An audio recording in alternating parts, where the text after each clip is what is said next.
Olá, bom dia. Sou Antônio Vieira de Macena, identidade RA 16395815, aluno de Teologia da Universidade Unicesumar, do professor Hernandes Dias Lopes e o coordenador Ronei Carvalho. Vamos começar a falar sobre a viúva de Naim, livro do Evangelho de Lucas, capítulo 7, versículo de 7 ao 17. Ali vamos falar a respeito de caminhos, vamos falar de respeito sobre a nossa vida, sobre as nossas decisões. Ali Jesus está conduzindo um grupo de pessoas distintas como os discípulos e como os multidão. Vamos falar sobre esse assunto que nos interessa, assunto muito importante para a nossa vida, que é falar sobre caminho. E Jesus, como Ele é o instrutor, o autor da nossa fé, Ele nos mostra os melhores caminhos, porque para os homens há caminho que parece ser bom, mas o fim é a perdição, mas o fim é a morte. Então, quando Jesus estava conduzindo seu discípulo e a multidão para uma cidade, a cidade de Naim, em contrapartida estava vindo uma outra multidão, acompanhando uma viúva que estava com seu filho morto em um caixão. Aplicando isso às nossas vidas, sabemos que vamos depender, a nossa vida, a nossa direção, vai depender de quem estamos seguindo. Se estamos seguindo a pessoa, ao homem natural, ao homem sem vínculo com as coisas corretas, vamos com toda certeza estar enganado e em direção à morte. Mas quando nós decidirmos a ir em frente, seguir alguém com um nome, alguém com uma autoridade, alguém com respeito na nossa sociedade, e aqui em questão, na salvação, temos que seguir a Jesus, porque Ele é o condutor do caminho correto, porque Ele é o caminho, a verdade e a vida. Nessa questão, os dois caminhos se encontram na nossa vida. Na nossa vida, aparecem vários caminhos, há várias caravanas. A caravana da vida, a caravana da morte. Dependemos em quem seguir, em quem ouvir. Jesus apresenta a caravana da vida. Jesus é o único caminho que traz a fé, que traz a orientação, que traz as coisas futurísticas com claridade, que traz as coisas futurísticas com certeza, nos dá uma esperança real no meio de um mundo de caos que nós estamos vivendo, um mundo que tem muita morte, roubo e destruição, porque Ele mesmo falou, há discípulos. Com essa matéria nós aprendemos que há discípulo e há multidão, porque o discípulo é aquela pessoa que enxerga um pouquinho a mais, que se esforça um pouquinho a mais, porque Ele mesmo falou, porque a discípulos é dado a conhecer o reino dos céus.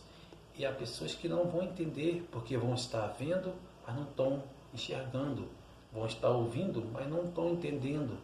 Porque isso Ele explicou, né, a sua primeira parábola, Ele explica aos discípulos, né, sobre a questão do caminho, do entendimento. Aí Ele explica, né, que um semeador saiu a semear. A semente foi caída à beira do caminho, uma caiu em cima das rochas, outra semente caiu em meio aos espinhos e a outra semente caiu em boa terra. Aí Ele começa a explicar para aqueles que Ele fala que é discípulo. Olha, aquele que cai no caminho e logo morre, são aquelas pessoas que ouvem, mas vê o maligno e as rouba do coração. Essas são essas pessoas que adentram na igreja, ouvem as boas novas, mas não prosseguem. Por algum motivo, de rápida prontidão, é tirada do seu coração essa alegria. E tem aquelas pessoas que caem em meio às rochas são as pessoas que ouvem a palavra do Senhor, guarda com alegria, mas vem as tribulações da vida, vem as angústias e as dores, e ela fica por um curto tempo no caminho do Senhor, logo desiste. E tem aquelas pessoas que a semente cai em meio aos espinhos, são aquelas que permanecem na igreja até, mas não frutificam porque as pressões do mundo, o sistema, as sufocam e as mesmas não conseguem gerar frutos de vida, frutos de amizade, fruto do bem, a qual Jesus nos ensinou: amar o próximo como a ti mesmo, pregar com palavras, pregar com atitudes. A pessoa não consegue desenvolver, fica sufocada. E há pessoas que caem, e a semente que cai no solo fértil. Este solo, as pessoas conseguem produzir, as pessoas conseguem explanar, a pessoa consegue amar, a pessoa consegue trabalhar, a pessoa consegue dar fruto de 100, 60 por um. Não importa a quantidade, mas sim a qualidade. Essas pessoas, essas são as sementes que caiu em bom solo. Isso ele está falando para os discípulos, para que eles entendessem isso, porque esse é o início do caminho, o início da vitória. E esse caminho é falado, ele fala de que jeito? Falado sobre, porque ele é do alto, ele é do alto. Do alto tem coisas sobrenaturais. Aí quando ele encontra com essa caravana da morte, que é a multidão que vinha seguindo a viúva, vinha seguindo, acompanhando o enterro de seu único filho, ele vem e ressuscita a criança, e ressuscita a pessoa. Com certeza o povo, diz a Escritura, que o povo se apodera de temor, porque quem até então tinha visto alguém ressuscitar com o toque de outras pessoas? Com certeza, até aquele presente momento, ninguém. Ou seja, as coisas sobrenatural. Sobrenatural só vai fazer quem entende, quem é do alto. E Jesus ensinou isso muitas vezes. O próprio João Batista falou isso lá em João capítulo 3, versículo 31. Ele fala: porque aquele que vem do alto, e aquele que é da terra, é da terra. Então, nisso, conheceremos que Ele é poderoso, que Ele faz, que Ele mostra o caminho. Com certeza na sua vida, na nossa vida, há diversos sinais que são feitos. A gente que tem que perceber. Você com certeza, ao nascer, já teve esse milagre, já teve esse sinal que veio do alto. Se você parar para pensar, humanamente vendo e tentar criar vida, nós, humano, qualquer ciência, qualquer área, ainda não conseguiu gerar vida. Mas nós, diante dos nossos olhos, vemos um sobrenatural, essa vida sendo gerada, essa vida sendo fluída dentro de um ventre. Quer dizer, coisa sobrenatural. Até o Nicodemos, que era um doutor da lei da época, esteve com Jesus. Ele começa a falar dessas coisas do alto. Olha, Nicodemos, é necessário nascer de novo, é necessário mudar de vida, que o vento sopra onde quer e vai para onde quer. Nicodemos, sendo o doutor da lei, fica com dúvida e até pergunta ao mestre: mestre, é necessário que eu entre para o ventre da minha mãe novamente para nascer? Aí Jesus fala: tipo, que isso, Nicodemos? Tu és mestre em Israel e não entendeste? Só estou falando de coisas terrenas. Isso que eu estou te falando, Nicodemos, é o que? Eu estou conjecturando. Isso, Nicodemos, que eu estou te falando é o que? É você mudar de vida. Aquilo que é errado, você não fazer mais. Aquilo que é ruim às pessoas, você não fazer mais. Isso é o mudar de vida. Isso é o nascer de novo. É voltar atrás naquilo que está sendo feito de errado. Repensar. Mas Nicodemo, de prontidão, não estava entendendo. Ele fala: só estou te falando essas coisas naturais, essas coisas de voltar atrás, tu não está entendendo? Então vou te falar de coisas sobrenaturais. Aí ele fala no capítulo 3, no versículo 13, ninguém subiu ao céu, senão aquele que do céu desceu, o Filho do Homem que no céu está. Veja bem, ele estava falando de mudar de vida, mudar de costume, mudar de decisão, mudar para ajudar o próximo. E o doutor da lei não estava entendendo. Aí ele começa a falar de algo sobrenatural. Ele começa a falar de alguém que estava diante dele, mas que estava lá em cima, mas que estava aqui embaixo. Quer dizer, ele fala para Nicodemos. Aí imagina a cabeça de Nicodemos tentar entender essa questão. Se ele não estava entendendo nem o que era voltar atrás. Quanto mais entender que ele é o sobrenatural, que ele é o que veio do alto, que ele é o que vem, entra dentro da gente e nos habita para mudar e nos direcionar a esse caminho. Com toda certeza na nossa vida nós vemos algo sobrenatural.